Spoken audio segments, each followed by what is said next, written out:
아멘. 감사합니다. 우리 부활의 주님을 찬양합니다.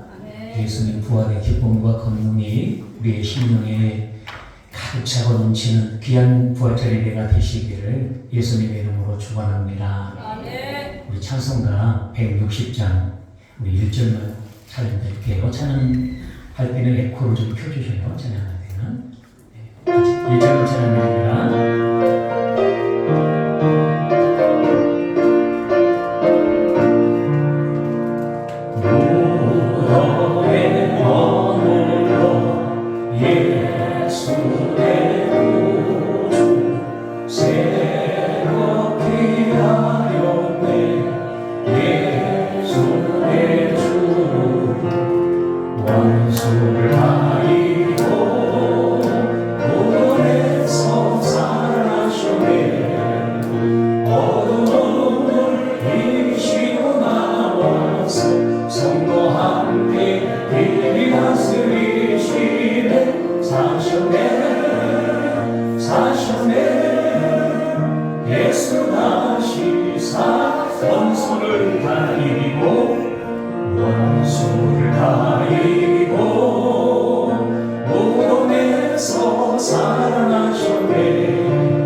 예수 다시 사셨네.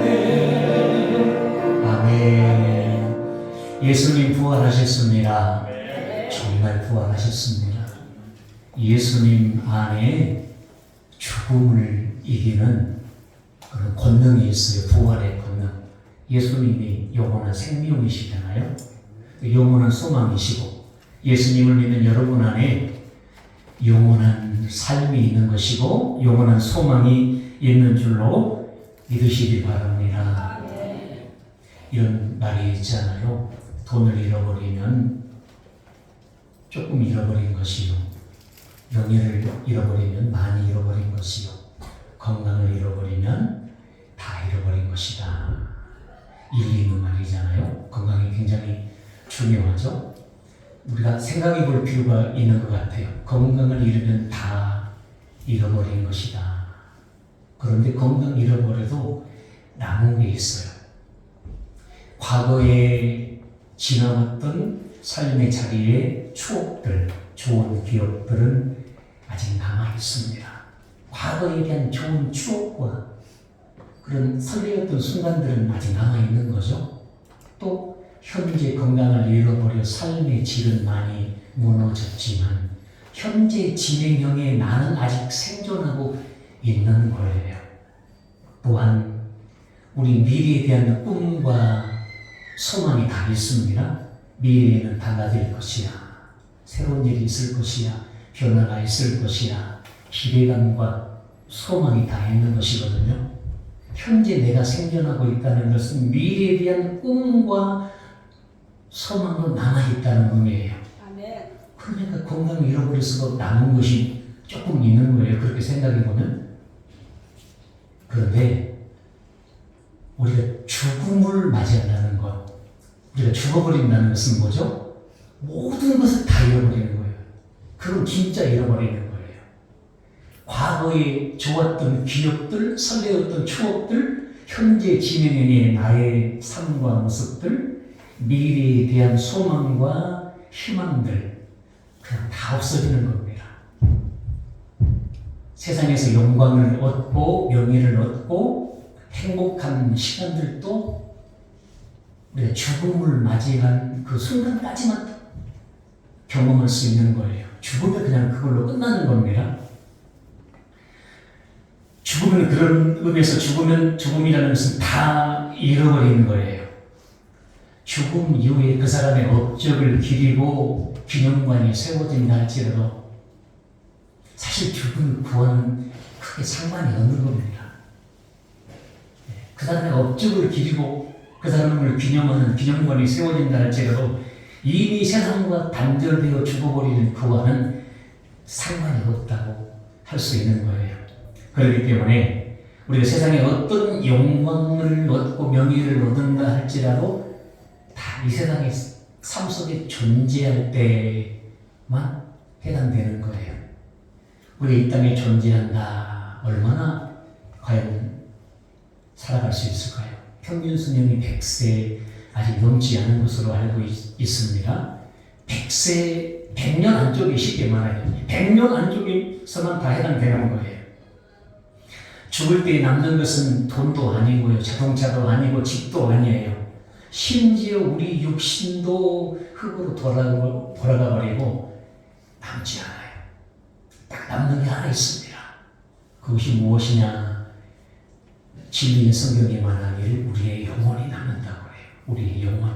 우리의 영혼만 남아요. 우리의 영혼이 남은 것으로 끝나면 되는데 성경은 뭐라 그러냐? 히브리서 9장 27절에 보니까 한 번 죽은 것은 사람에게 정하시는 것이요 그 후에는 심판이 있으리니 그 영혼이 하나님의 심판대 앞에 서서 하나님께 판단을 받아야 된다는 거예요. 그 영혼이 어디로 갈 것인가? 하나님이 그 영혼을 어디로 보내실 결정을 하실 것인가? 이 하나님에 의해서 판단을 받아야 된다는 거예요. 우리의 영혼이. 살아있는 사람, 이미 죽은 사람 포함해서 모두가 다 하나님의 그 판단대 앞에, 심판대 앞에 서야 된다라고 얘기를 하고 있습니다. 요한복음 5장 29절에 보면 선한 일을 행한 자는 생명의 부활로, 악한 일을 행한 자는 심판의 부활로 나오리라. 이 말을 풀어보면 선한 일을 행한 자는 영원한 하나님의 나라에 들어가서 영원한 삶을 얻기 위해 생명의 부활로 주님 앞에 서는 것이고, 악한 일을 행한 자는 영원히 지속되는 지옥 형벌로 떨어지기 위해서 심판의 부활로 나오게 된다는 거죠. 하나님 앞에 선다는 거죠. 생명의 부활이냐 심판의 부활이냐. 생명의 부활은 영원한 하나님 나라에 들어가서 영원한 삶을 얻는 것이고, 심판의 부활은 영원한 지옥 형벌로 떨어지게 된다는 거죠. 이렇게 두 갈래가 있는 거예요. 우리 영혼이 갈 길이 두 갈래로 나누어진다라고 얘기를 합니다. 그러니까 우리 영혼이 하나님의 심판대 앞에 서서 판단을 받은 그 두 갈래 길, 어느 길로 갈 것인가 하나님이 정하시는데 그것이 100년이 아니에요. 그 결과가 200년이 아니에요. 영원토록 그의 영혼이 지속되어진다 라고 얘기를 하고 있습니다. 얼마나 우리 인생에 있어서 다시 한번 되돌아봐야 될 얘기입니다. 오늘 본문 19절 한번 보겠습니다. 19절 같이 한 목소리로 읽습니다. 시작. 만일 그리스도 안에서 우리의 바라보시지 않으신 세상에서 아멘. 잠깐만요. 여기에 주목할 필요가 있습니다. 다만 이 세상의 삶뿐이면 사도 바울이 말하는 전제가 있죠. 이 세상 눈에 보이는 삶이 다가 아니라는 거예요. 지금 자고 있고 졸고 있고 세상에 한 놈을 팔고 마음을 뺏겨서 세상 것이 다인 것처럼 여기고 살면은 안 된다 그 말이에요. 이 세상이 다가 아니라 그 세상을 넘어 죽음 이후에 영원한 삶, 영원한 세계, 하나님의 나라가 있고 그 하나님의 나라에 들어가지 못하는 인생은 영원한 지옥 형벌의 그 다른 갈래길로 가게 되니 우리의 삶이 지금 어떤 삶으로 나아가고 있는지, 무엇을 붙잡고 살아가고 있는지, 다만 이 세상의 삶이 전부가 아니니까 영원한 삶이 있으니까 그 영원한 삶으로 들어갈 그 믿음을, 그 진리를 붙들고 살아가야 한다는 사도 바울의 권면인 거예요. 이 세상의 삶이 다가 아니므로 이 세상 눈에 보이는 것을 우리 인생의 기준점으로 삼고 살아가면 안 되는 겁니다. 죽음과 죽음 이후에 되어지는 영원한 삶을 생각해야 돼요. 영원한 삶을 기준으로 했을 때 이 세상의 삶은 길어야 100년 한절이라고 했잖아요. 그럼 이 세상의 삶을 너무 이 세상의 삶이 뿐이 아니에요. 영원한 삶이 있어요. 진리인 성경이 그걸 가르쳐주고 있습니다. 영원한 삶을 기준으로 했을 때 무엇이 가장 중요하겠냐 그 말이에요. 어떤 것이 가장 중요하겠냐 그 말이에요. 그 기준으로 내 삶을 평가해야 돼요.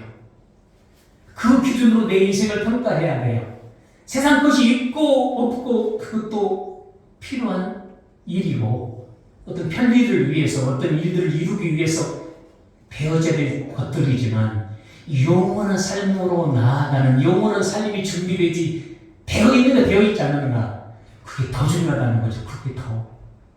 그것이 내게 준비되어 있는가 그것이 중요한 것이죠. 생명의 부활로 영원한 하나님 나라의 삶을 살 것인가 심판의 부활로 영원한 지옥 형벌에 살 것인가. 오늘 설교 제목처럼 영원한 삶의 길, 영원한 소망의 길이 무엇인가. 그게 바로 부활하신 예수 그리스도이시죠. 자, 이 세상의 삶을 넘어 죽음 이후의 영원한 삶의 관점에서 보았을 때 가장 중요한 게 뭐겠어요? 가장 중요한 게 뭐겠어요? 돈이 아니에요. 명예가 아니에요. 출세도 성공도 아니에요. 오직 예수 그리스도입니다. 네. 오직 예수 그리스도의 십자가와 부활입니다. 네. 아멘 합시다. 여러분 영원한 삶으로 유일하게 들어가는 길이거든요. 영원한 삶을 얻고 영원한 소망이 내 것이 되는 유일한 길이 예수 그리스도이고 예수 그리스도의 십자가와 부활인 줄로 믿으시길 바랍니다. 그 길 왜 없어요? 다른 거 다 붙잡고 있어도 예수 그리스도 붙잡고 있지 못하고 예수 그리스도의 십자가와 부활을 알지 못하고 믿지 못하면 영원한 삶은 내 것이 아니다 그 말입니다. 잊지 말아야 되는 거예요. 그래서 성경은 이렇게 말합니다. 십자가의 도가 멸망하는 자에게는 미련한 것이지만 구원을 얻는 우리에게는 하나님의 능력이라. 영원한 하나님의 나라, 영원한 지옥 형벌. 그것이 예수가 있고 없고 예수의 생명이 있고 없고 여기서 결정되니 예수 그리스도가 우리 안에 계신 것, 예수 그리스도가 사망 권세를 깨시고 부활하셔서 성령으로 우리에게 강림하신 것, 여러분 이보다 더 중요한 것이 있을 수가 없는 거예요. 우리 인생에 영원한 생명의 길을 열어주신 것이거든요. 영원한 소망을 주신 것이거든요. 할렐루야. 예수 그리스도를 믿는 믿음이 그래서 너무너무 중요한 거예요. 이 사실을 아는 자들은 예수 그리스도를 소중히 여길 수밖에 없어요. 가장 소중한 것, 내 영혼이 지금도 기쁨으로 가슴뛰기 반응하는 것, 예수 그리스도여야 한다는 거죠. 그래서 사도 바울은 이 사실을 알고 어떻게 했습니까? 예수 그리스도 외에는 다 배설물로 여긴다고 그랬어요. 세상적으로 봤을 때 사도 바울이 가진 이력도 좋고 스펙도 좋고 배움도 많습니다. 내세우고 자랑할 커리어가 굉장히 많아요. 스펙이 많아요. 그럼에도 불구하고 다 배설물로 버려요. 내게 가장 소중한 것은 예수 그리스도다. 아멘. 또한 고린도전서 2장 2절에서도 내가 예수 그리스도와 그의 십자가에 못 박히신 것 외에는 아무것도 알지 아니하기로 작정하였습니다. 그렇게 고백을 해요. 저와 여러분들도 예수 그리스도를 붙들고 예수 그리스도를 모시고 영원한 삶을 얻으시고 영원한 소망을 얻으시기를 예수님의 이름으로 축원합니다. 반대로 영원한 하나님 나라는 알지 못하고 눈에 보이는 이 세상이 전부인 인생, 이 세상에 눈에 보이는 것이 가장 소중하다고 생각하는 인생들, 그들이 중요시 여기는 건 뭐겠어요? 오로지 다른 게 있겠어요? 오로지 돈과 출세의 명예, 곧 있을 선거에서 당선되는 것, 그거 외에 없는 거예요. 그런 사람들에게 예수 그리스도와 예수 그리스도의 십자가와 부활이 가슴 깊이 새겨지고 받아들여질리 만무한 거예요. 눈에 보이는 세상이 전부이니까, 영원한 삶을 알지 못하니까 예수 그리스도를 믿으면 영원한 생명을 얻는 것이고 영원한 삶의 주인공이 되는 것이고 영원한 소망이 그의 것이는데, 눈에 보이는 세상 것 잡으려고 영원한 것을 다 놓쳐 버리는 것이죠. 오늘날도 너무나 많은 사람들이 마귀에게 속아서 눈에 보이는 세상을 기준으로 판단을 해요. 그래서 돈이 없으면 자신을 초라하게 생각하고 그냥 실망해요. 남들보다 내가 좀 못하다고 생각하면 명예가 없고 힘이 없으면 기가 팍 죽고 실망에 빠져 삽니다. 예수가 있는데도